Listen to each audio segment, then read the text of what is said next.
Hello students, moi Rituparna Bora aru tumaluke sai asa tumalukor YouTube channel Gyanamtuition. Ei channel tut ami HS first year aru second year or physics, chemistry aru biology logote class 10 or general science or bibhinno topic bilak discuss kori thaku. Gotike jodi he tumi class 10 or student ba 11 ba 12 or science or student aru prothom baror babe ei channel tu sai asa tete hale moi tomak suggest korim je tumi ei channel tu subscribe kori loa aru logote bell icon tu press kori rakha jate ami notun video dile tar notification loge loge tumi pai joa aru kono video tumi miss nokora aru agor video bilak saboloi hole tumalukor karone kisuman playlist banai thua ase enedore tumaluke channel tu gole videos playlist enedore dekhibole paba aru tat jetia tumaluke playlist ot click koriba tetia hale bibhinno lesson bilakor playlist dekhibole paba aru tumalukor class 10 or babe moi ekhone playlist rakhisu tat click korile video bilak serially prothomor pora tumaluke sabo pariba. So last class to jihokole attend korisila teuluke gom poa je ami last class ot discuss korisilu tumalukor acid kharok aru lobon jitu tumalukor unit 2 lesson 2 aru tar ami prothom kotha khini discuss korisilu je acid ba kharok hoy nuki ami etia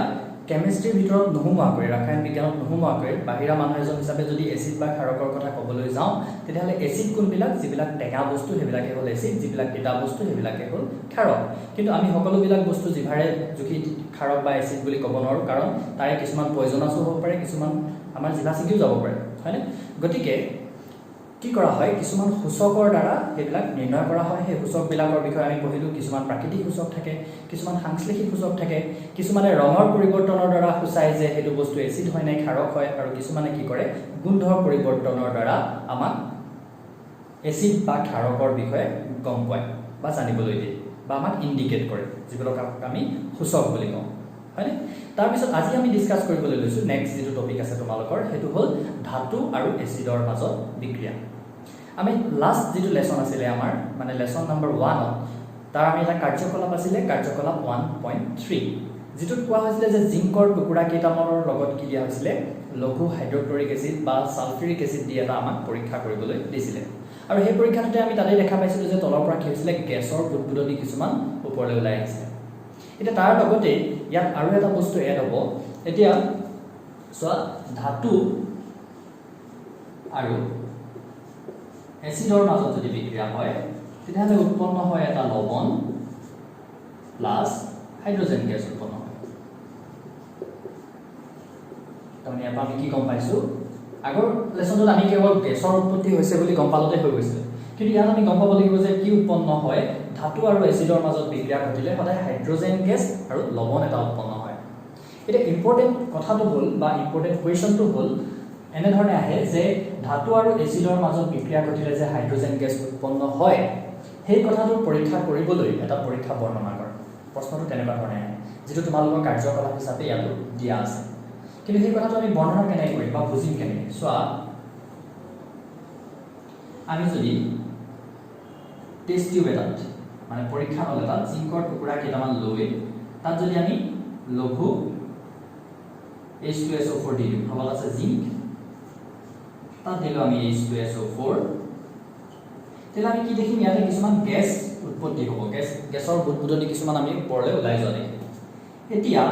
ইয়াত যদি আমি এনেকে খুপা এটা লগাই দিম যেটো cork বুলি কওঁ আমি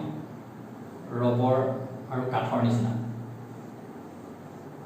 সো ইয়াত এটা কৰ্ক মানে এটো খুপা এটা লগাই তাত যদি এটা আমি পাইপ লগাই এনেকে নলি এটা লগাই সেই নলিডাল এনেকে সাবুন পানী এখিনি মাজেৰে যাবলৈ দিম ইয়াত আছে সাবুন পানী ইয়াত কি আছে সাবুনৰ পানী তাৰ কি কৈছো গেছখিনিক আমি সাবুনৰ পানীৰ মাজেৰে যাবলৈ দিছো এতিয়া আমি কি দেখা পাম এই গেছখিনিক যদি সাবুনৰ পানীৰ মাজেৰে যাবলৈ দিও আমি যে পূজা বা মেলা বিলাকত ওলাই যায় এনেকে ফু মাৰি দিলে বেলুন কিছুমান ওলাই যায় পানী ৰং তো তেনেকুৱা দেখিবলৈ পাম ইয়াত কিছুমান কি হ'ব এনেকে বুদবুদ ওপৰলৈ ওলাই আহিব আৰু সেই বুদবুদ বিলাকৰ ওচৰত যদি আমি এনেকে মমৰ হিখা এটা বা যিকোনো এটা জুই হিখা ধৰিম তেতিয়াহলে ইহঁতি ফট ফট শব্দ কৰি আহি ফুটি যাব থপ থপকে যে ফুটে যে দেৱালী সৰু সৰু হেৰি বিলাকৰ নিচিনাকে কিবা কিবি বিলাক আছে মানে ঠকা ঠকা ফুটে যে তেনেকুৱা সো এই ফুটিলে যেনিবা ফুটিলে আমি কেনে গম পালো যে হাইড্ৰোজেন গেছ বুলি আমি জানো যে হাইড্ৰোজেন গেছ এটা বিস্ফোৰক গেছ হাইড্ৰোজেনৰ পৰা বোমা বনাব পাৰি হাইড্ৰোজেন বোমা গতিকে সেই বিস্ফোৰক গেছ বুলি আমি গম পাওঁ থপ থপ কৰি শব্দ কৰি ফুটিছে কাৰণে আমি গম পালো যে ইয়াত উৎপন্ন হোৱা গেছখিনি হ'ল হাইড্ৰোজেন গেছ কথাখিনি ইমানখিনি, কিন্তু তাকে আমি সুন্দৰকৈ লিখিব লাগিব, ধুনীয়াকৈ ভাষাৰ লালিত্য লগাই লিখিব লাগিব। সো কেনেকৈ আমি কম যে এটা পৰীক্ষা নলত কেইটামান জিংকৰ টুকুৰা লৈ তাত সালফিউৰিক এসিড যোগ কৰিলে দ্ৰৱটোৰ তলৰ পৰা কিছুমান বুটবুটনি ওলাই অহা দেখিবলৈ পোৱা যায়, হয় বা গেছ ওপৰলৈ ওলাই অহা দেখিবলৈ পোৱা যায়। আৰু সেই গেছক এডাল নলীৰে আমি সাবুন পানীৰ মাজেদি যাবলৈ দিলে, এডাল নলীৰ দ্বাৰা সাবুনৰ পানীৰ মাজেৰে যাবলৈ দিলে কি হ'ব, কিছুমান বুটবুট ওপৰলৈ ওলাই আহিব। আৰু সেই বুটবুট বিলাকৰ ওচৰত যদি আমি জুইৰ শিখা বা মমৰ শিখা এটা ধৰোঁ, তেতিয়াহ'লে আমি কি দেখিম যে সিহঁতি ফট ফট শব্দ কৰি ফুটি উঠে। আৰু যেহেতু হাইড্ৰোজেন গেছ এটা বিস্ফোৰক গেছ, গতিকে এই পৰীক্ষাটোৰ দ্বাৰা আমি ক'ব পাৰোঁ যে ইয়াত উৎপন্ন হোৱা এই গেছটো কি হয়, হাইড্ৰোজেন গেছেই হয়। আৰু লগতে আমি তাৰ বিক্ৰিয়াটো লিখি দিব পাৰোঁ যে সংঘটিত হোৱা বিক্ৰিয়াটো হ'ল, কি হ'ব পাৰে সংঘটিত বিক্ৰিয়া, কিহৰ কিহৰ মাজত বিক্ৰিয়া হৈছে। ইয়াত আমি ধাতুটো লৈছোঁ জিংক আৰু এচিডটো লৈছোঁ H2SO4 সালফিউৰিক এচিড। উৎপন্ন কি হ'ব, লৱণটো ইয়াত উৎপন্ন হ'ব ZnSO4 জিংক সালফেট, আৰু ইয়াত লগত কি উৎপন্ন হ'ব, হাইড্ৰোজেন গেছ। গম পাইছেনে, এইটো হ'ল হাইড্ৰোজেন গেছ, এইটো হ'ব তাৰ সংঘটিত বিক্ৰিয়াটো। এনেদৰে ইয়াৰ পৰা আমি কি বুজিলোঁ যে এচিড আৰু ধাতুৰ মাজত যেতিয়া বিক্ৰিয়া হয় তেতিয়া কি উৎপন্ন হয়, লৱণ আৰু হাইড্ৰোজেন গেছ উৎপন্ন হয়। তেনেদৰে আৰু এটা পৰীক্ষা ক্ষাৰকৰ ক্ষেত্ৰত কৰিবলৈ দিছে। ক্ষাৰক NaOH লৈ পিনি আমি তাৰ লগত এনেকৈ জিংকৰ টুকুৰাৰ লগত বিক্ৰিয়া কৰিবলৈ দিছে। দেখা গৈছে যে তাতো কি হৈছে, এটা হাইড্ৰোজেন গেছ তাতো উৎপন্ন হৈছে।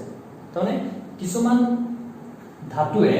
ক্ষাৰকৰ লগত বিক্ৰিয়া কৰিলেও, যিদৰে এচিডৰ লগত হাইড্ৰোজেন গেছ উৎপন্ন কৰিছে, তেনেকৈ ক্ষাৰকৰ লগত বিক্ৰিয়া কৰিলেও লৱণ আৰু হাইড্ৰোজেন গেছ উৎপন্ন কৰে বুলি সেই পৰীক্ষাটোৰ পৰা গম পাবা, যিটো বহুত বেছি ইম্পৰ্টেণ্ট নহয় সেই পৰীক্ষাটো, সেইকাৰণে মই বেছি এক্সপ্লেইন কৰা নাই। কিন্তু সকলোবিলাক ধাতুৱে ক্ষাৰকৰ সৈতে হাইড্ৰোজেন গেছ উৎপন্ন নকৰিব পাৰে, এইটো লিখাই আছে তোমালোকৰ কিতাপত। তাৰপিছত নেক্সট যিটো আমাৰ বিক্ৰিয়া সেইটো হ'ল তোমালোকৰ এচিডৰ সৈতে ধাতব হাইড্ৰোজেন কাৰ্বনেট বা ধাতব কাৰ্বনেটৰ বিক্ৰিয়া। এতিয়া ধাতব কাৰ্বনেট বা ধাতব হাইড্ৰোজেন কাৰ্বনেট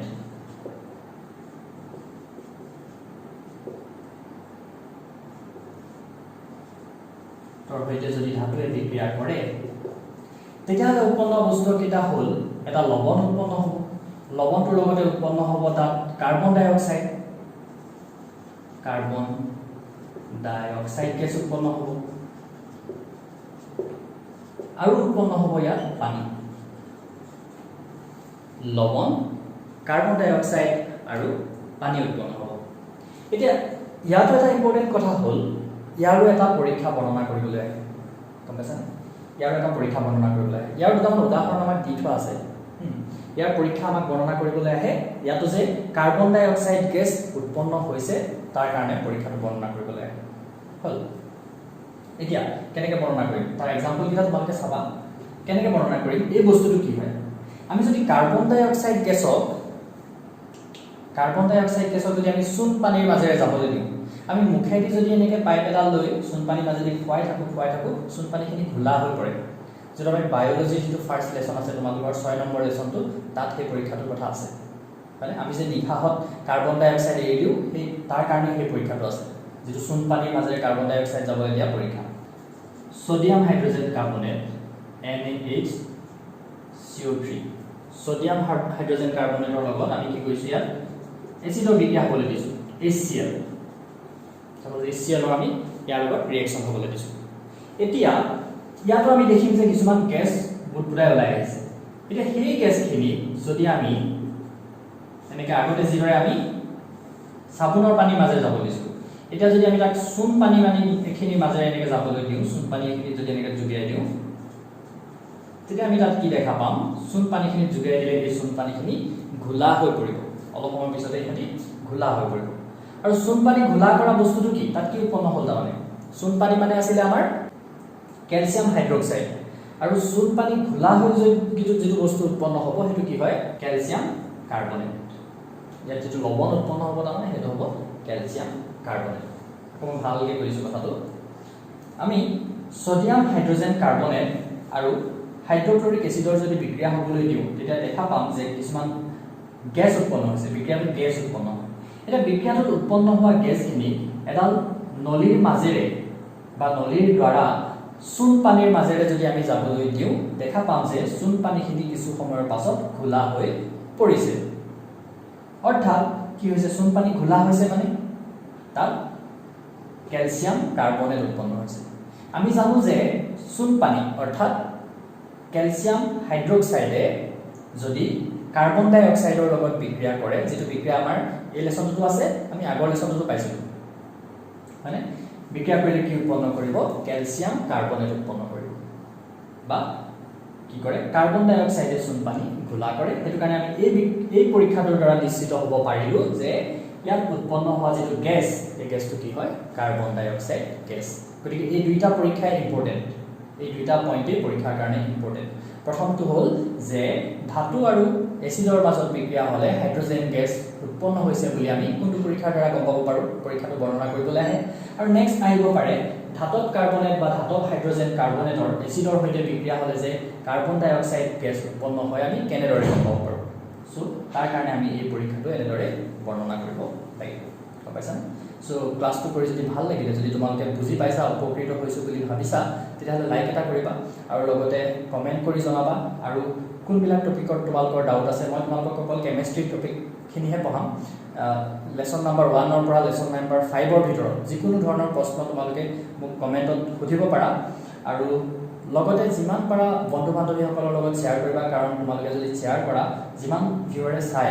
বা যিমান ষ্টুডেন্ট উপকৃত হয় আমিও মোটিভেট হওঁ আৰু ভিডিও বনাই থাকিবলৈ যিমান পাৰো সঘনাই বনাবলৈ তেতিয়া যত্ন কৰিম গতিকে যিমান পাৰা শেয়াৰ কৰিবা আকৌ এটা নতুন ভিডিও তোমালোকক লগ পাম অতি সোনকালে থ্যাংক ইউ